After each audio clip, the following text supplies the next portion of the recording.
দিগন্ত জোড়া সরিষার ক্ষেত, যতদূর চোখ যায় শুধু হলুদের সমারোহ। বিস্তীর্ণ ভূমি যেন এক হলুদের গালিচা।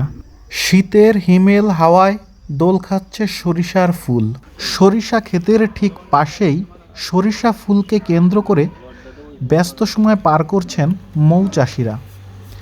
ক্ষেতের পাশে মৌবাক্স স্থাপনের ফলে ক্ষেতে বেড়েছে মৌমাছির আনাগোনা, আর এতে ফলনও হয়েছে বেশ দারুণ। মৌমাছিগুলো সারাদিন ফুলে ফুলে উড়ে মধু সংগ্রহ করে এনে জমা করে পাশের এই মৌ বাক্সগুলোতে। প্রতিটি মৌ বাক্স থেকে 4-5 দিন পর পর পাওয়া যায় 1 থেকে 1.5 কেজি মধু।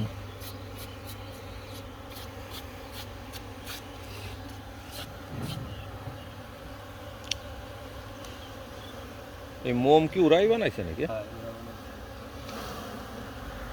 মৌমাছিগুলো একটি নির্দিষ্ট ফ্রেমের ভিতর চাক তৈরি করে সেখানে মধু জমা করে, আর এই চাকগুলোকে একটি যন্ত্রের সাহায্যে ঘুরিয়ে মধুগুলোকে আলাদা করে নেওয়া হয়।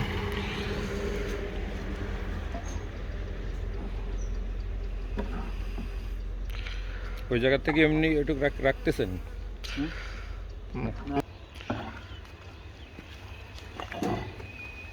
এটা কয়দিনই রে?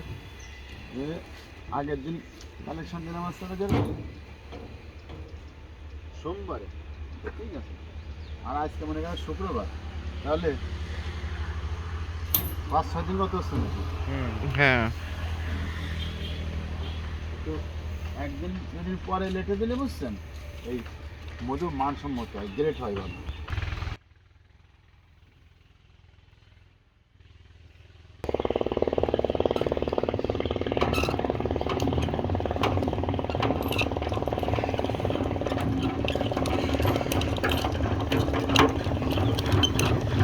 বাতাসের সাহায্যে মধু করছে, ঠিক আছে, বাতাসের সাহায্যে ঘোরালে বাতাসের সাহায্যে মধু গাঢ় হয়েছে। হ্যাঁ, গাঢ় হয়েছে।